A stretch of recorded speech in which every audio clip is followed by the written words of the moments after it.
الأربعة الأخير من هذا الشهر قد يستثنى ويقال إنه يوم نحس، الحديث الذي رواه الإمام السيوطي في الجامع الصغير يوم الأربعاء الأخير، وفي رواية من صفر شهر نحس مستمر. وسماه شهر نحس قيل لأن فرعون ولد فيه، وقيل لأنه الشهر أو اليوم الذي وقعت فيه حوادث سيئة، قيل أنه حصل فيه طاعون العذارى حتى صارت تموت في كل يوم 1000 عذراء، وقيل غير ذلك من الأشياء المحزنة. وكان السلف الصالح يجعلون ذلك اليوم كتابة ويمحونها بالماء ويشربها الناس حفظا مما ينزل في ذلك اليوم من البلاء.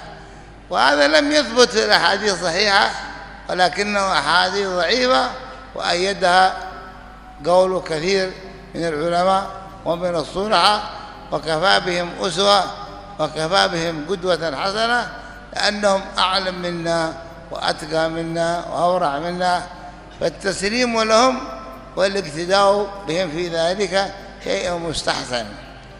ولكن هذا اليوم الأربعاء وردت فيه أحاديث تمدحه وأحاديث تذمه. أما الأحاديث التي تمدحه من ذلك قوله صلى الله عليه وسلم: خلق الله النور يوم الأربعاء، فيوم خلق فيه النور حاشا أن يكون فيه ضرر. وورد أيضا أن الساعة ما بين الظهر والعصر يوم الأربعاء من الساعات التي يستجاب فيها الدعاء، كما قال صلى الله عليه وسلم، قال في غزوة الخندق، في غزوة الأحزاب والتي تسمى غزوة الخندق، وعن جابر رضي الله عنه قال: دعا رسول الله صلى الله عليه وسلم على الأحزاب يوم الاثنين فلم يستجب له، ثم دعا عليهم يوم الثلاثاء فلم يستجب له، ثم دعا عليهم يوم الأربعاء فاستجيب له في ساعة بين الظهر والعصر. فدل على أن ما بين الظهر والعصر يوم الأربعاء من الأوقات التي يستجاب فيها الدعاء. قال سيدنا جابر: فما نزل بي شيء أمرا غائض إلا وتوخيت تلك الساعة التي دعا فيها رسول الله صلى الله عليه وسلم، قال: فأرى الإجابة. وهكذا ينبغي للإنسان أن يفهم الأشياء على حقائقها، ولا يكون إمعة يتبع الناس على الغلط. ومن الناس من يتخذ من ذلك اليوم وسيلة لبعض أنواع الفساد، وخصوصا الآن مع إهمال العائلات ومع إهمال الأولاد. فينبغي لك أن تحافظ على زوجتك وبناتك وأولادك في كل وقت، ولا سيما في يوم الأربعاء من صفر الذي تنطلق فيه الحريات ويعمل الناس فيه منكرات، سواء كان بين النساء أو بين الرجال.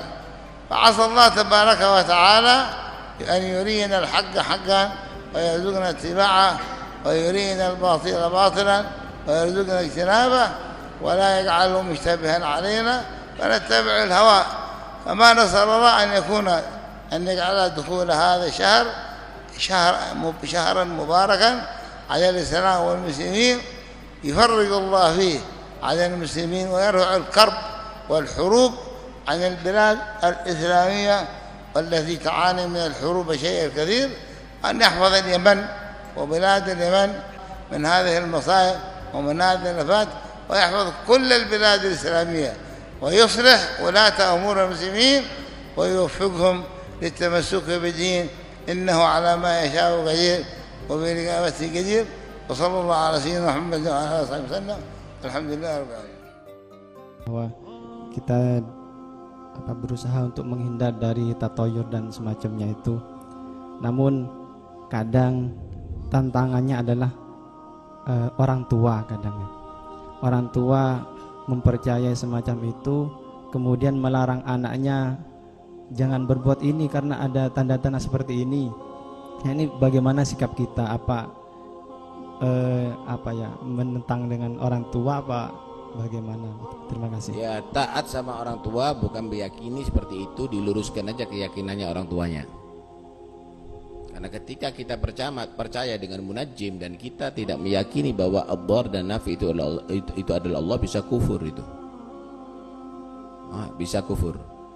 Yang mengatur alam ini bukan najm, tapi yang mengatur alam ini adalah khaliqul kaun, yang menciptakan alam semesta. Dan itu harus diluruskan. Itu harus diluruskan. Jadi misalnya tulis salamun qawlan min rabbir rahim, ditulis salamun ala nuhin fil alamin, salamun ala ilyasin, salamun itu ditulis misalnya, kemudian dicampur dengan air, enggak ada masalah. Quran itu munazzalun Quran wa syifaa'un wa rahmatun lil mu'minin. Ente baca Yasin kemudian salamun qawlan min rabbir rahim 313 kali, enggak ada masalah, itu enggak ada masalah. Paham ya? Kalau itu enggak ada masalah. Tapi kalau kamu meyakini bahwa ini pasti anak kena bala hari ini, itu tidak boleh. Itu i'tiqad jahiliyah.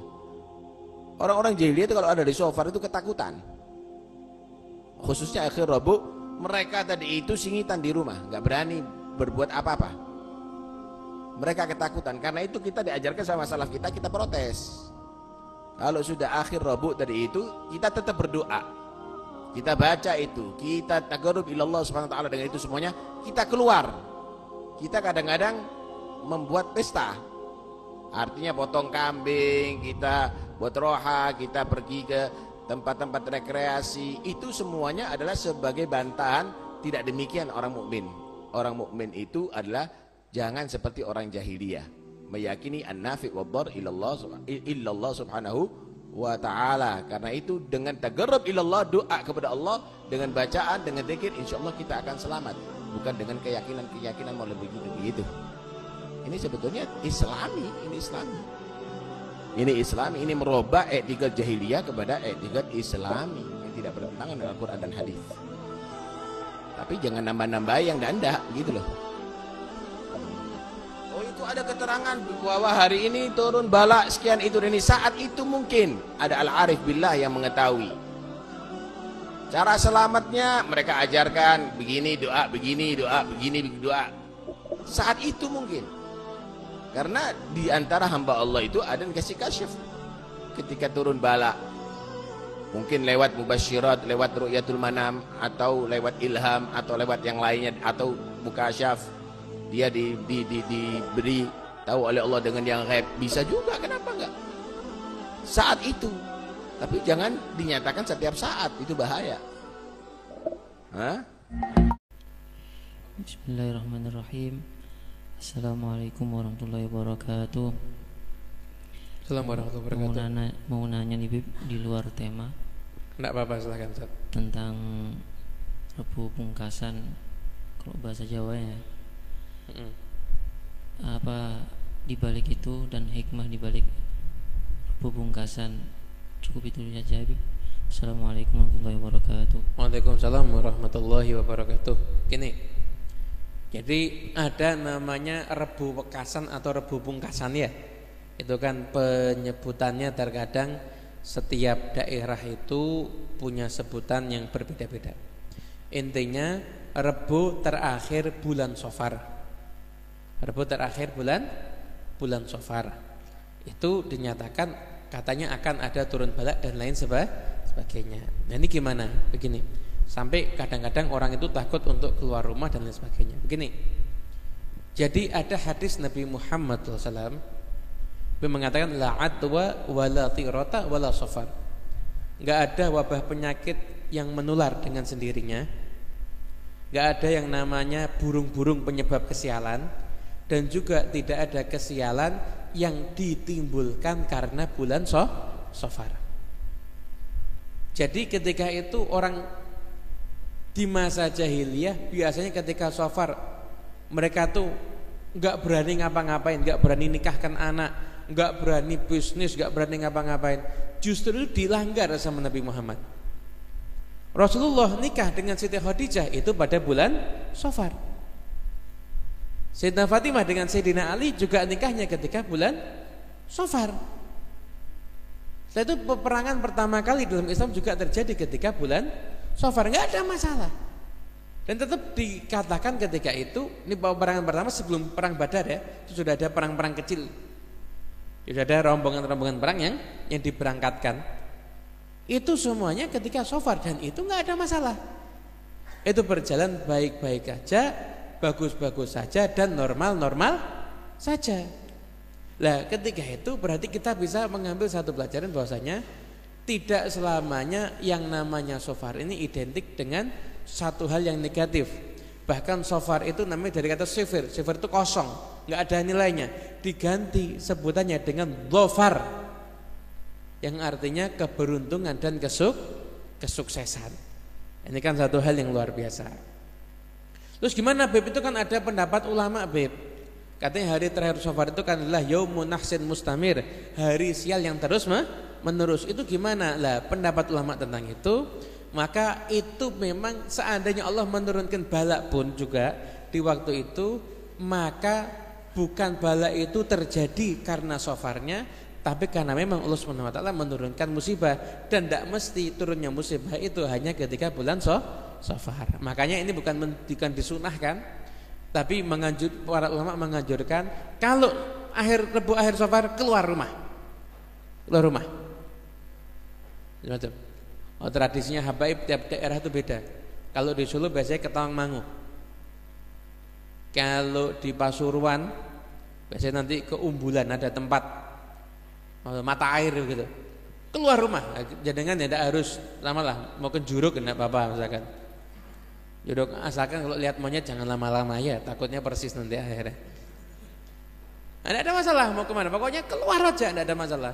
Insya Allah tidak akan turun musibah. Tapi keluarnya juga jangan cuma asal keluar. Makanya ada sholat Rebu Wekasan, tidak ada. Usolli sunatan Rebu Wekasan, tidak ada.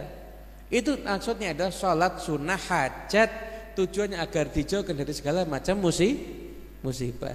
Jadi begitulah hikmahnya Rebu Pungkasan atau Rebu Wekasan. Makanya tetap kita aktivitas seperti biasa, nggak ada masalah. Tetap kita sholat sunnah, tapi niat sholat sunnahnya jangan niat sholat sunnah Rebu Pungkasan, tapi niat sholat sunnah hajat agar dijauhkan dari segala macam musibah. Dan tidak harus di hari Rebu itu aja sholat sunnahnya. Kita mau setiap hari Rebu ya boleh, mau 1 bulan sekali juga boleh. Itu adalah satu hal amalan yang bagus dan memang dianjurkan untuk